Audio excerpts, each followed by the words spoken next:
nombre es Emilio Moisés Álvarez Kioto.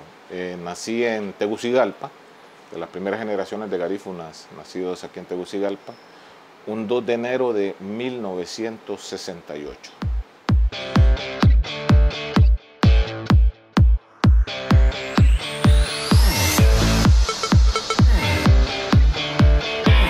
Sí, bueno, mi padre de Sangrelaya, mi mamá de Trujillo, con muchas inclinaciones artísticas.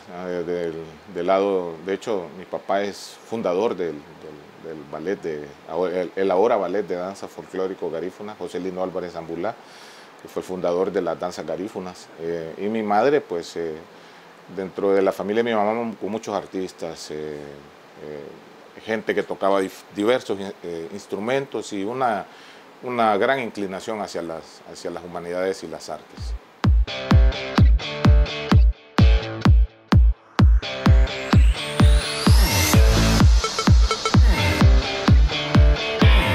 Sí, tenía un vecino que tocaba guitarra. De hecho, el papá de él estaba en la PC. Hacía guitarras. Y bueno, mi vecino lo escuchaba tocar guitarra y esa curiosidad me vino a mí. Yo tenía 8 años. 8 años, insistí hasta que finalmente me compraron mi primer guitarra de la PC.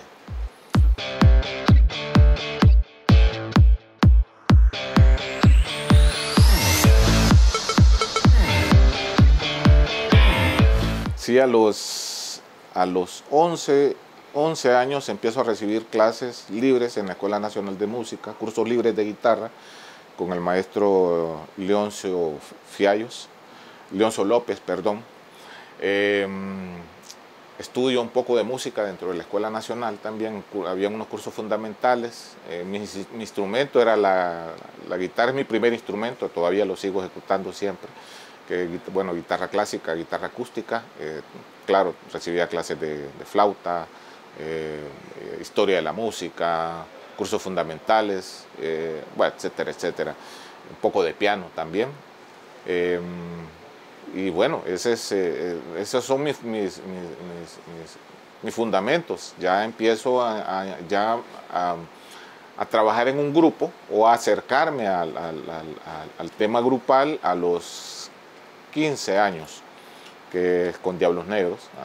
Éramos unos niños prácticamente. A los 15 años yo entro ya en mi primera agrupación. Y ahí me paso al bajo, porque no había un bajista, así que tuve que tocar y pasarme al bajo, que hoy por hoy es mi instrumento principal. Okay.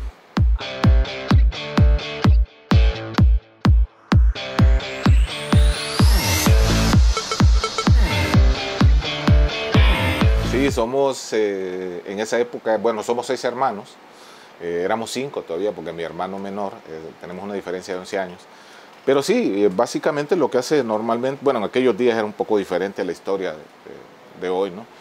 Participar en los actos cívicos con la guitarra, ya estábamos siempre, tenía que tocar la guitarra, cantar, igual en la escuela, así como en el colegio también, habían concursos de canto y era parte de mi vida estar con la guitarra siempre, cantando, o tocando la guitarra. Igual hacía otros deportes, jugaba voleibol, estuve en judo desde muy pequeño también, estaba en los scouts también con muy buen suceso, pues desde los Lobatos era el primer 6 de enero, que le llaman, del Distrito 2, fundador del Grupo 26 del Distrito 2. Después pasé a ser scout, guía.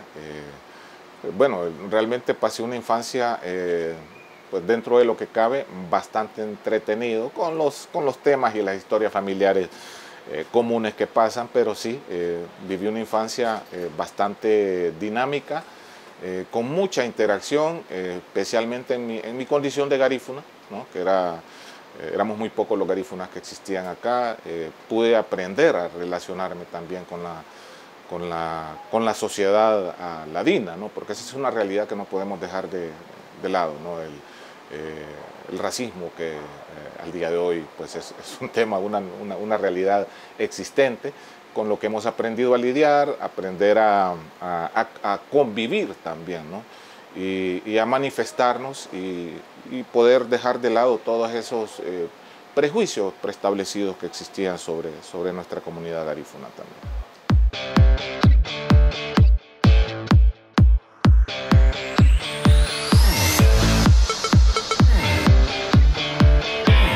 Sí, bueno, en mi caso soy un híbrido, ¿no? de muchas culturas. De hecho, en mi familia no solo la música garífuna formaba parte de nuestra vida no cotidiana, podemos decir, porque nacido acá yo tuve que ir a conocer los tambores y sentir ese llamado de los tambores allá cuando la primera vez que fui a Trujillo, ya grande, y posteriormente en las épocas que ya empecé a viajar seguido allá, sentir ese llamado de los tambores, esa identificación étnica que tenemos nosotros, ¿no?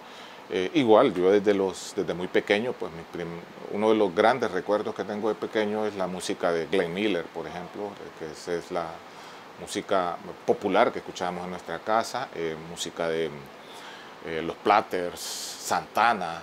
Había un disco que una prima dejó tirado por ahí, yo siempre andaba viendo, siempre fui muy acucioso, curioso. Las bibliotecas era un espacio, la música y leer era una de las cosas que a mí me hacían muy feliz, ¿no? Y tampoco había mucha televisión en esos días, gracias a Dios. Entonces, creo que sí, tuvimos una cultura, creo que teníamos acceso a una mejor calidad de música también. Nunca me sentí como que pertenezco a esto o a esto, ¿no? Creo que me manejé siempre con una visión como un habitante universal, ¿no? Eso me facilitó a mí tener el acceso a la música. Por supuesto, la misma historia también me ha llevado a comprender que el rock es justamente una cultura esencialmente negra, ¿no? El blues, mi identificación con las culturas es muy amplia, con las culturas indígenas. A mí me gustó siempre, por ejemplo, la marimba, me gusta, no sé, no sabía por qué, ya grande y estudiando un poco entendí por qué, porque justamente nuestra cultura garífuna no solamente es negra, sino que fundamentalmente es indígena. Los sones, el 6x8 y estas tendencias indígenas para mí fueron muy atractivas siempre en mi vida. Así que, de hecho, si ves en el primer álbum de Diablos Negros, metemos algunos elementos para identificarnos también, ¿no? con nuestra realidad como hondureños, ¿no? Hay tambores garífunas, hay una guitarra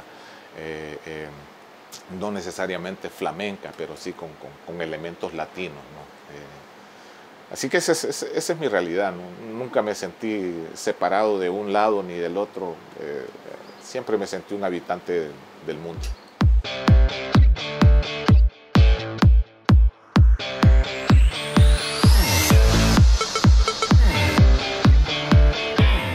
Bueno, pasaron muchos años, hay mucha historia alrededor de esto, decepciones, historias oscuras también alrededor de todos estos procesos que hemos venido llevando, esa necesidad de producir, de mostrar tu música, reinventarte, replantearte cómo te vas a mostrar ante la sociedad, ¿no? El hecho de, por ejemplo, tiempo recién iniciada la banda, 5, 6 años, 7, decidimos que solo íbamos a tocar música original, una decisión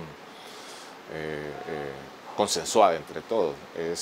Ese tiempo solo nos duró un año porque nadie quería vernos, ¿no? Y así, ¿no? Encontrar cuánto de música nuestra podemos tocar y cuánto de música cover, ¿no? Porque este es un país de consumidores de la música que escuchan, que esa es la realidad que se vive en el país, ¿no? Un país que no consume su música. Así que tuvimos que ir lidiando con eso, encontrar las maneras de poder ir encontrando los espacios de difusión, metiéndonos acá, metiéndonos allá, viendo acá, negociando también, encontrando espacios de seguidores. Y pasó lo que ha pasado, ¿no? De repente nos dimos cuenta que finalmente había un reconocimiento. Creo que eso se debía a la honestidad de la música honesta que hacemos. modestia aparte, también era música hecha con mucho cuidado, con mucho, con el mayor profesionalismo posible, dadas las circunstancias de la época y las limitaciones técnicas que existían también. Y bueno, creo que ha sido casi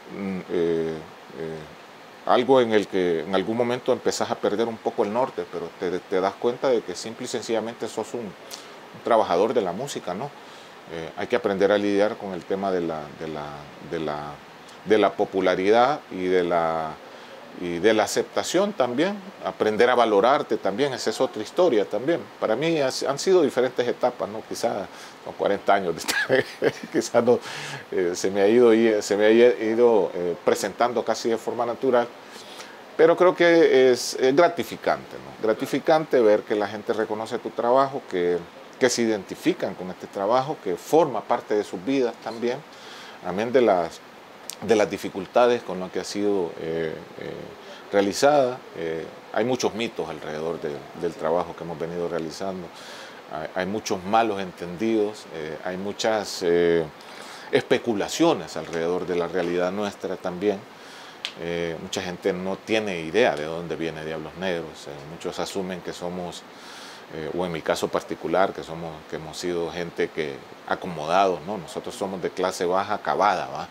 De trabajadores, de familias, de gente esforzada, ¿no?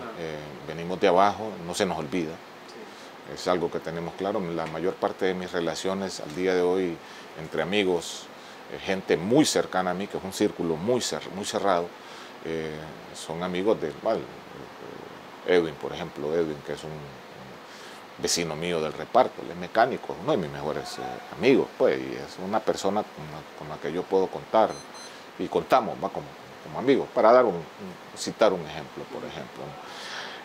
Así que esa es la realidad, es convivir con la realidad en la que estás imbuido y no perder el norte, tener los pies sobre la tierra.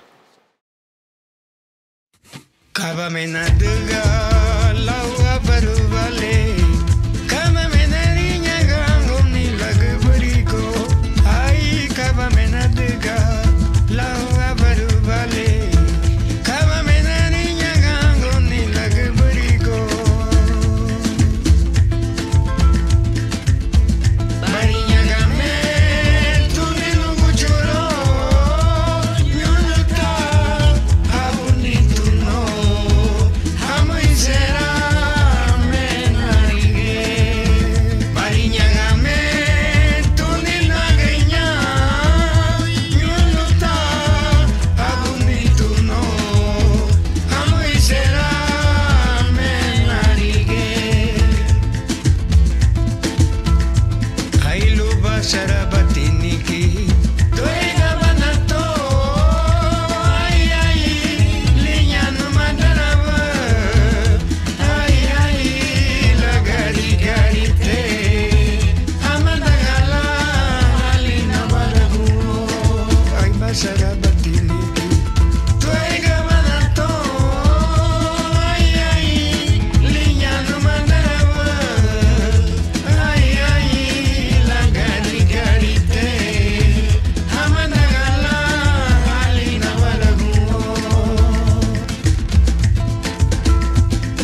poco complicado la historia del artista local.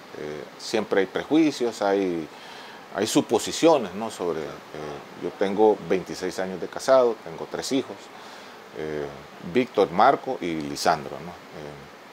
Todos están fuera de Honduras. Ahora me está visitando Lisandro, que vive en Argentina, Víctor, que vive en Berlín, allá estudia, Marco, que estudia en Francia también. Ahora ya Lisandro mañana se va de retornar su trabajo y estudio allá en Argentina.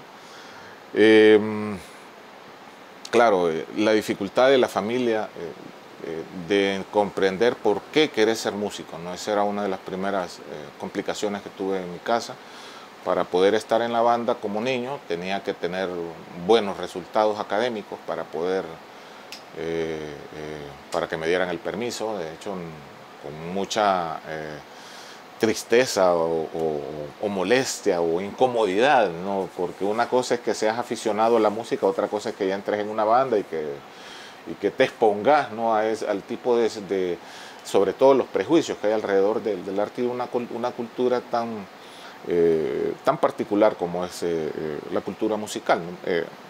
En mi casa pues se les complicó bastante, ¿no? Les costó mucho aceptar la decisión que yo tomé, ¿no? Yo estaba estudiando matemáticas en esos días, decidí retirarme, empecé con ingeniería, pero pues mi inclinación eran las matemáticas, así que finalmente decidí dedicarme a lo que era mi pasión. Ejercí como maestro de matemáticas en algunos años, creo que con buen suceso. Todavía me dicen maestro, profe me dicen los alumnos que me cuentan. Sí, porque vengo de una familia de académicos, de maestros, ¿no? Así que como que se me dio con mucha facilidad también. Pero decido, y con igual que el resto de mis compañeros, decidimos dedicarnos 100% a la música, desconociendo la realidad de una industria inexistente, ¿va? Sin marco jurídico, sin normas, sin cuotas musicales, sin ninguna estructura. Así que puedo decir hoy por hoy que Diablos Negros forma parte, y en mi caso particular, formo parte de la estructura que ha ido desarrollando la poca estructura que existe hoy en día de lo que es la industria musical actual. Bien que mal va circulando. Me tocó lidiar o trabajar como productor muchos años.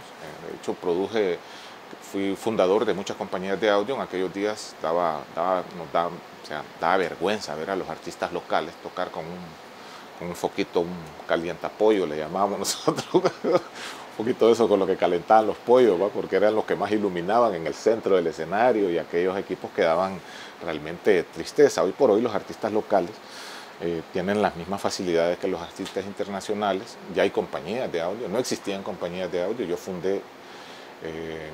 fundador de una de las más grandes hace unos 15 años. Trabajé en eso arduamente durante 10 años. Luego pasé a reestructurar otras 2 o 3 compañías de las que hay. Me siento orgulloso, y lo digo con propiedad, ¿no? De que hemos formado parte de esa estructura. O sea, aquí tenés que aprender a ser músico. En aquella época tenías que ser técnico en todos los sentidos, ¿no? O sea, tenías que aprender a hacer audio, tenías que aprender a hacer iluminación, tenías que ser eléctrico también, ¿no? Desde la parte de instalaciones eléctricas,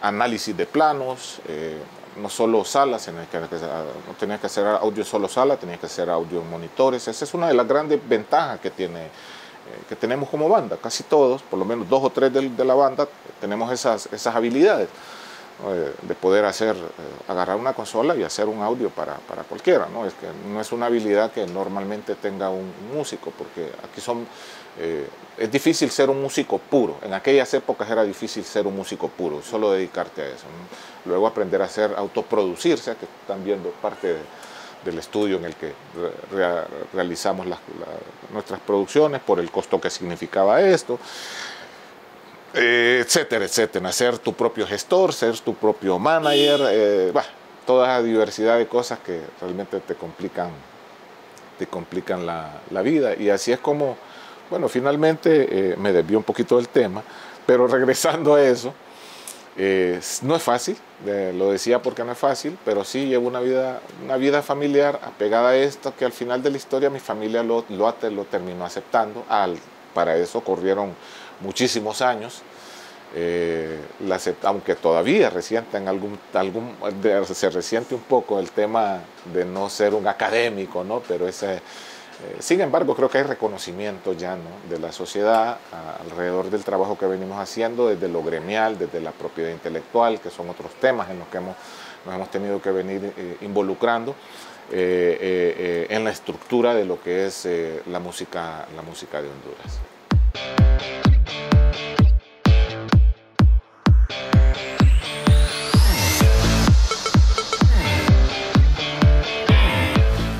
Hay un tema que es fundamental acá.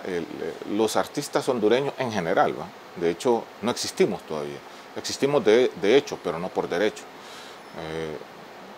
Y eso solo se fundamenta a través de los marcos jurídicos. Se habla mucho de objetivos de desarrollo sostenible, hay muchos convenios que el Estado de Honduras ha firmado, se habla también de políticas públicas. Pero lamentablemente los sectores directamente involucrados no participan en esto, ¿no?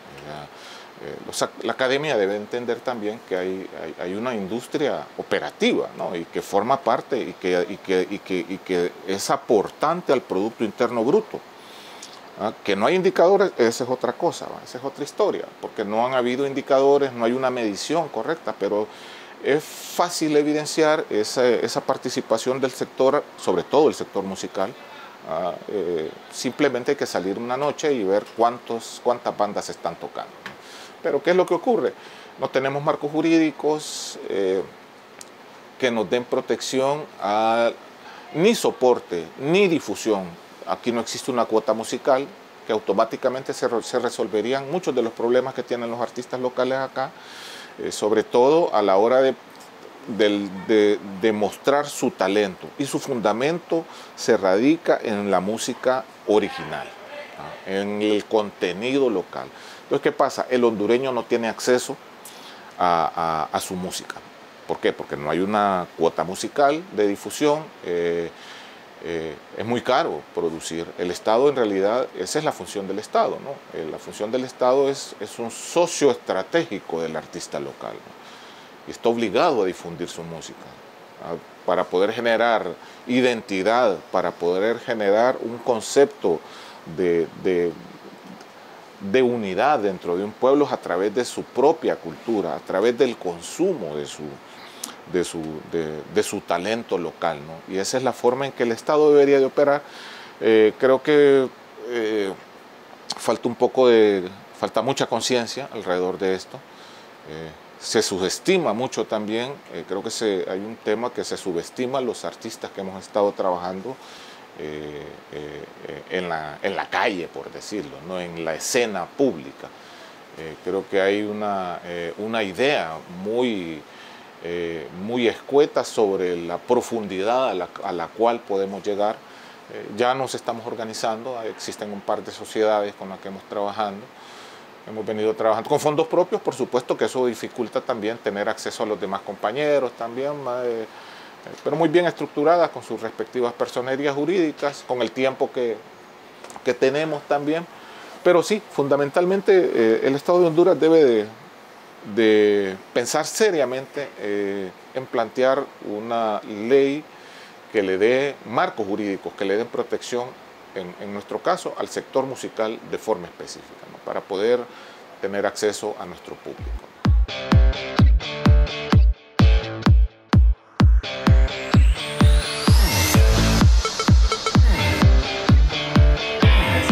Qué buena pregunta, fíjate. Tanto que le podría decir, fíjate, pero sí, uno de los errores que yo cometí fue no haber terminado mi universidad, fíjate. Esa es una de las que estoy por retomarlo, ¿no? Esa es una de las cosas que le diría, ¿no? Y igual, te puedes formar. Yo me he tenido que formar como autodidacta, Pero la verdad, la realidad es que los títulos hablan al final de la historia, ¿no? Yo he perdido muchas oportunidades de formación en otros temas, en otros aspectos, por el hecho de no tener un título académico, que para mí al final significa un cartón. Igual me ha tocado tener algún tipo de intercambio, ¿no? con académicos casi en similares condiciones de preparación, porque mi preparación como autodidacta me ha permitido, ¿no? Y me ha obligado también, ¿no? a estar muy bien fundamentado para poder vivir en un área tan compleja y en un país con tantas dificultades como el de Simón. Y vivimos, la verdad que hemos logrado vivir no como millonarios ni nada que ver. Quizá lo seríamos si existieran marcos jurídicos que le dieran protección a los derechos a los que en realidad el Estado de Honduras es signatario, ¿no? La parte fonográfica, la parte de derechos de autor y esos temas. En otras condiciones sí, de verdad, en otro país sí, quizás tendríamos. Pero eso, la formación que hemos venido llevando como autodidactas nos ha permitido llevar una vida digna, la verdad, una vida digna. Nos hemos tenido que buscar la vida. Hablábamos también sobre el tema de la seguridad social. Nosotros nos tuvimos que establecer como una empresa privada, pues como una SDRL, o en mi caso Diablos Negros, en mi caso particular como un comerciante individual que paga todos sus impuestos, que está al día con el fisco, que puede hablar con propiedad de la cantidad que le aporto al Estado, y que sin embargo el Estado no me retorna a mí. A mí me duele mucho, lo digo, es como mucho, me duele pagar impuestos, sin embargo lo hago, porque creo que es mi obligación como ciudadano, y de esa forma yo puedo también reclamarle con autoridad, ¿no? Al Estado, ¿no? ¿Por qué no se retorna a mi sector esos impuestos que nosotros pagamos? Así que eso es una de las cosas que yo le podría decir al Emilio pequeño, es pero no sé, quizá no hubiese llegado a donde estoy ahora, ¿no? Creo que muchas veces pienso que lo he hecho pecho también, ¿no? Eso sí, soy muy reflexivo sobre lo que voy haciendo en el camino, pero no me quedo estancado. No soy de las personas que pasa guardando o rememorando. Yo, borrón, cuenta nueva, aprendí o no aprendí sobre la experiencia pasada. Sí, creo que sí, eso sí lo ha, aunque el humano es una de las personas que son, bueno, uno de los seres, ¿va? Que usualmente le encanta tropezar con la misma piedra. Evito hacerlo, ¿va? En la medida de lo posible. Trato de pertenezco a algunas sociedades también en las cuales se habla de sano juicio, ¿va? Donde se habla de tener, o por lo menos idealmente buscar una vida dentro del virtuosismo, ¿va? Aunque es muy difícil, pero por lo menos ahí está la idea, ¿va? Sí. No hay ninguna monedita de oro. De hecho, no le caigo bien a mucha gente porque soy una persona directa. No tengo problemas en decirle a quien sea, ¿no? Lo que considero o mi pensamiento. Si me equivoco también no tengo problemas en admitir el error que he tenido y en disculparme, pero sí soy muy directo, y eso muchas veces no es agradable, ¿no? Pero esa es mi personalidad. Bueno.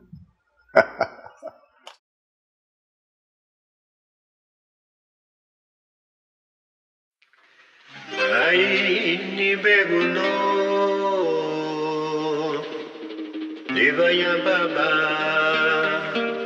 Namuleno Harioma Samagalagu Lida Vaneshigo